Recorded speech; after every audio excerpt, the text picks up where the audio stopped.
चलिए, आज इतिहास के पन्नों को थोड़ा अलग नजरिए से पलटते हैं। आज की इस चर्चा में हम आधुनिक भारत और पाकिस्तान के नीचे दफन उस रहस्यमयी दुनिया को समझने की कोशिश करेंगे जिसने प्राचीन विश्व को देखने का हमारा नजरिया ही बदल कर रख दिया है।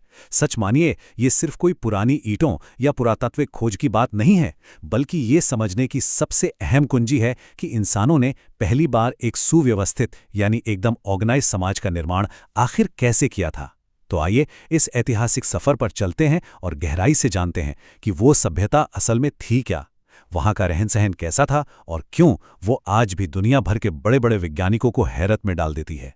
5000 साल, ये सुनकर शायद लगे कि बस एक नंबर ही तो है, लेकिन जरा सोचिए, आज से करीब 5 सहस्राब्दी पहले जब दुनिया के कई हिस्सों में इंसान बस किसी तरह जंगलों या कच्ची बस्तियों में सरवाइव करने की जद्दोजहद कर रहा था, तब इस इलाके में एक ऐसा समाज आकार ले रहा था जो अपने समय से मतलब लिटरली कई सदियां आगे था। ये वो दौर था जब इस सभ्यता ने आधुनिकता, बेहतरीन व्यापार और शहरी विकास की ऐसी मजबूत नींव रख दी थी जिसकी उस जमाने में कल्पना करना भी नामुमकिन सा लगता है। ये कोई छोटी मोटी बस्ती नहीं थी, बल्कि मानव इतिहास की एक बहुत बहुत बड़ी छलांग थी।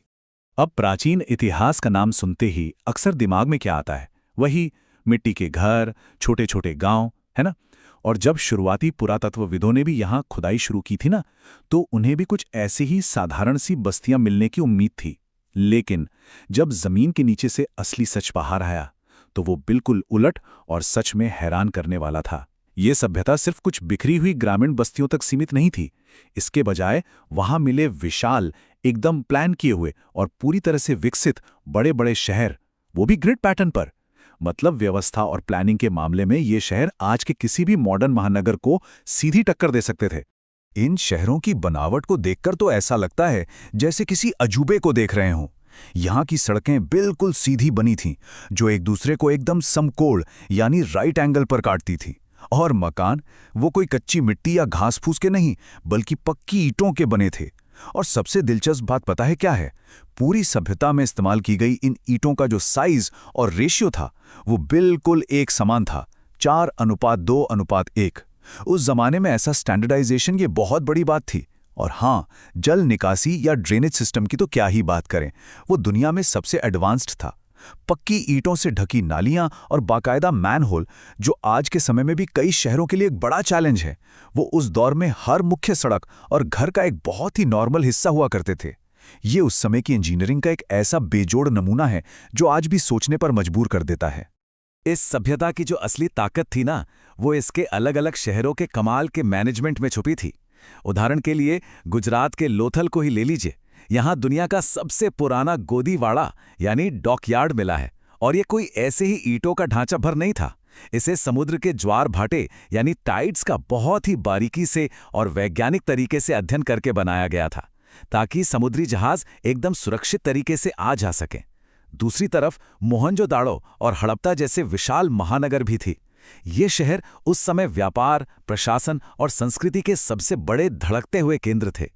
यहीं से इस पूरी सभ्यता का एक बहुत बड़ा और काफी कॉम्प्लेक्स इकोनॉमिक नेटवर्क काम करता था।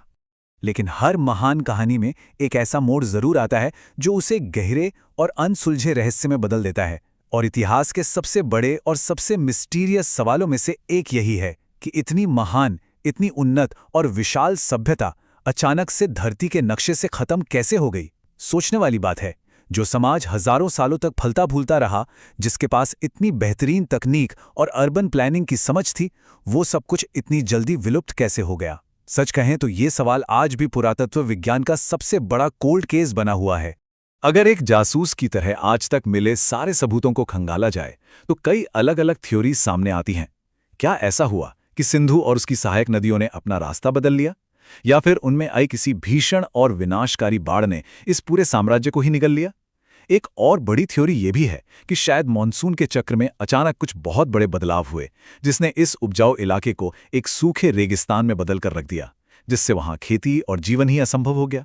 या फिर क्या कोई और ऐसा अज्ञात कारण था, जैसे कोई भयानक महामारी, जिसे आज तक सुलझाया नहीं जा सका है?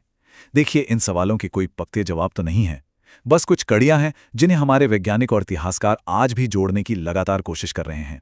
सिंधु घाटी सभ्यता आज भी इतिहास की सबसे रहस्यमयी पहेलियों में से एक है। इन प्राचीन पक्की ईंटों और खंडहरों के नीचे न जाने और कितने गहरे राज दफन होंगे, जिनका सामने आना अभी भी बाकी है। आज के समय में सैटेलाइट इमेजरी और नई लेजर तकनीकों के जरिए जमीन के नीचे दबे ऐसे कई नए स्थलों की खोज हो रही है जिनके बारे में पहले किसी को कोई अंदाजा तक नहीं था। तो बड़ा सवाल यह है कि क्या कभी इस महान सभ्यता की पूरी कहानी दुनिया के सामने आ पाएगी? क्या हम कभी उनकी उस रहस्यमय लिपि को पढ़ पाएंगे जो अब तक अनसुलझी है? ये कुछ ऐसे सवाल हैं जो इतिहास को खंगालने और हमारी अपनी ही जड़ों को गहराई से समझने की उत्सुकता को हमेशा जिंदा रखते हैं।